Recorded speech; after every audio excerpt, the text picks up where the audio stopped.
दिले लेके आइल रह दूसरा के मिले साचो कहतानी तू दू खाई दिहल दिल के साचो कहतानी तू दू खाई दिहल दिल के तू दिहल सील तो हमी दुनु जान मिल के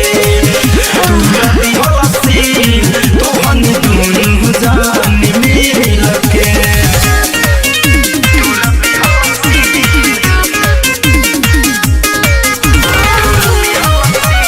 कृष्णा रिकॉर्डिंग स्टूडियो दिल्ली।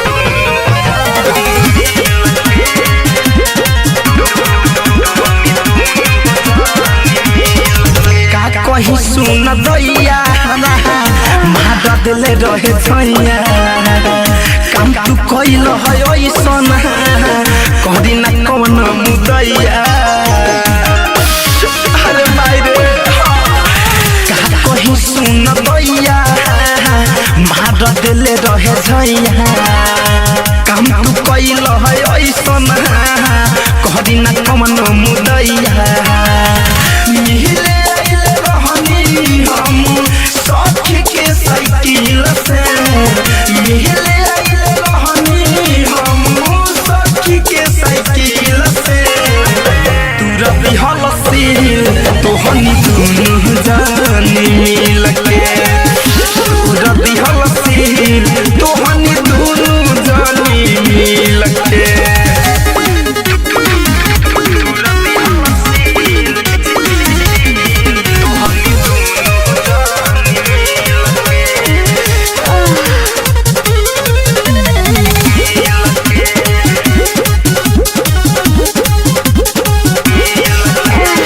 सुनय भैया राजा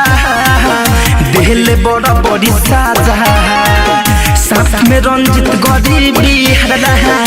उठैले बाद माजा अरे मारू धई के रे सुनय भैया राजा देहले बड़ा बड़ी साजा साथ में सरोज बीरू उठैले बाद माजा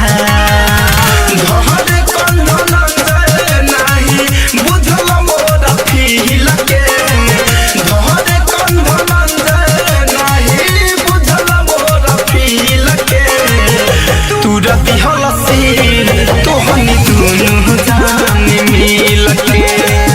तूरा दिहल सील तो हनी दुनु जान मिल के हम कहनी कि केहू के ना दिले लेके आइल रह दूसरा के मिले साचो कहतानी तू दू खाई दिहल दिल के साचो कहतानी तू दू खाई दिहल दिल के तूरा दिहल सील तो हनी दुनु जान मिल के तूरा दिहल सील तो हनी दुनु जान मिल के अब नाती तोनी से कोई मिले ना।